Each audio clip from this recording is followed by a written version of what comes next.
All right, so a young democracy, so to speak, as far as elections is concerned, despite the fact we had Mugabe there for over a long time.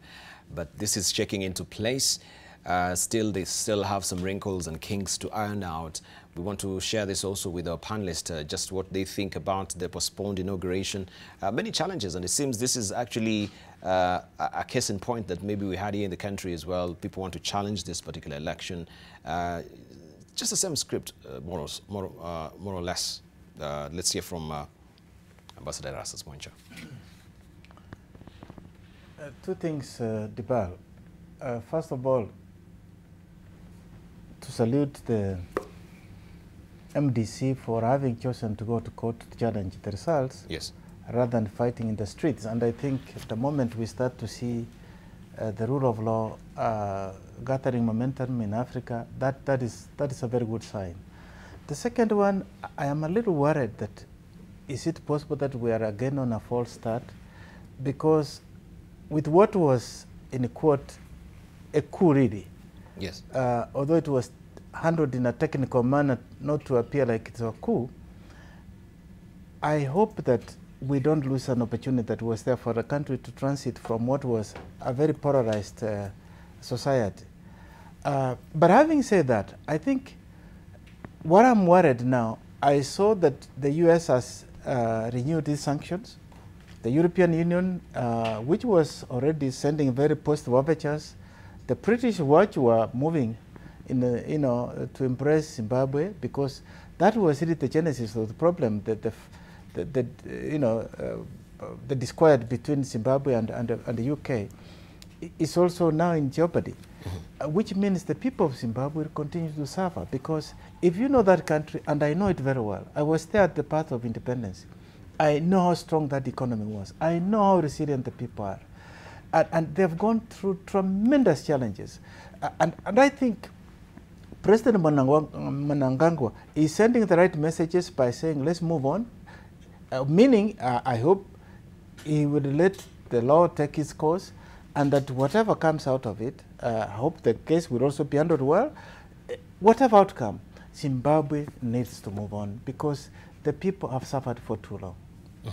Right. Let's hear from Dr. Hassan Kanenje. What happened in Zimbabwe, especially what led to the Robert Mugabe leaving power, a lot of people have said it was a revolution, but it was actually a military coup. I think we should call it for what it was. And the way Mnangagwa has been responding, especially with the opposition protests, it reminds us of how, especially military coup leaders have tried to legitimize their coup through elections. Now, anyone who's been observing Zimbabwean elections, and rather politics, and even the recent election, knows that the parliamentary result does not exactly reflect the popular vote. About half of the country did not vote for Mnangagwa. Yes. Yes. And he's been acting more in the same way Mugabe was responding to MDC during protest. And I think that is why a number of countries that have expressed goodwill towards Zimbabwe are now holding back or extending sanctions. Yes. Now, it is good to learn that MDC elected to go to court instead of throwing stones in the streets and just messing up the economy further. But I think how Mnangagwa is going to handle the situation going forward is going to be critical, especially since there is still a lot of reservations in the international community when it comes to Zimbabwe. Now, this is a country that gave up its currency because it became useless. It has a long way to go. And if the situation is not managed properly, I don't see recovery for Zimbabwe in the next 5 years. All right. Dr. Momozao. Yeah, Debarl, there is a debate in comparative politics we call transitology and consolidology. Hey. Democratic Those are very huge words for the morning. Yeah, our minds are still opening up. That's right. We don't have the capacity for. Yeah, but you see, how democracies, how countries, move. From, I even lost the first one you gave me in the morning. That's right. Where was it? Huh? Yeah, you'll check out later Schmidt and Karl. Those are scholars who talked about that one. It's a rich debate. It's about what makes democracies hold and what makes a democracy, so that if you are predicting for democracy as an outcome, how many ingredients, other things held constant, must you have in place? And it's not something we can just simply simplify into Mnangagwa and the MDC and all that. It's not easy. There are a lot of ingredients that some are historical, economic, and so on. One of the things that you have to look at is what kind of regime was there before. Yes. What is the state of the economy, and what is the nature of the supporting political culture. So there are a lot of ingredients there that I know we tend to paint rosy pictures around things and so on, but there are issues here that if they have to be set, they have to be set right. Historically, for example, our economies, some of them, you know, they are still held and controlled from other paternalistic forces that are external to it. There are a lot of things that are happening in Zimbabwe that have to do, you know, there was capital flight, for example, because of the nationalization, you know, when they took the farms from the white farmers and so on. And there are a lot of variables in play. But what is very important, I think, is what the panelists are trying to underscore here.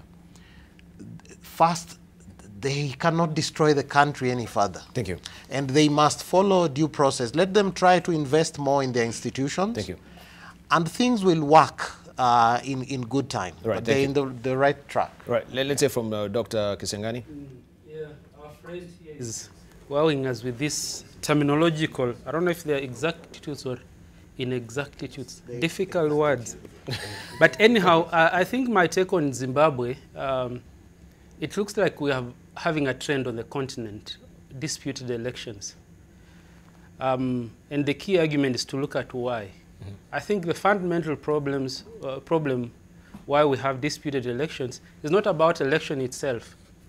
It's a crisis of governance, because election provides a platform on which some historical issues are bitterly contested. So you go to some of these contexts, you'll find either history of skewed distribution of resources or neglect. And when it comes to an election, so people contest, it's a matter of life and death. So for me, I think it is important to shift, even the international community, just coming in when you have an election, to observe an election, give it a lot of prominence and go away. It's about looking at the democratic dividends. What election seeks to realize, what it seeks to give to people. I think that is what is more important. If countries can focus on that, if Mnangagwa can focus on being inclusive, on delegating the democratic, I mean, having people see the dividends of democracy, I'm sure he'll enjoy much more support. I think that is fundamental, the issue of governance, rather than the election itself. All right. Professor Nomi Damber. Debarl Rawlings came in as a military guy, a young military fellow, purged the country and killed quite a number of people.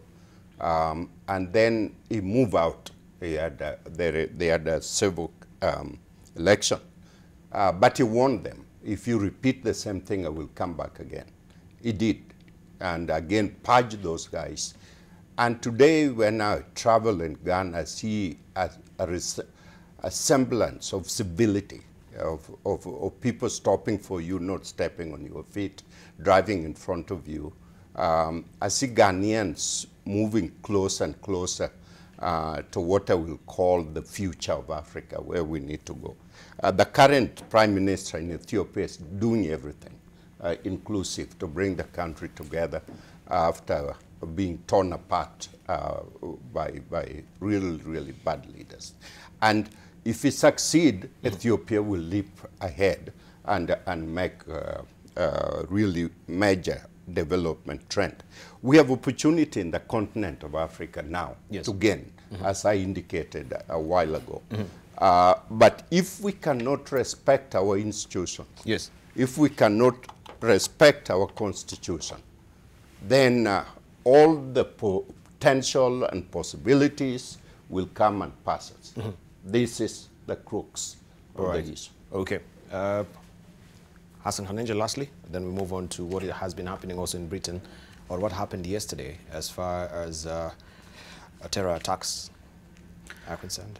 Yeah, we're seeing an evolutionary process, and we know that change is hard and it takes time.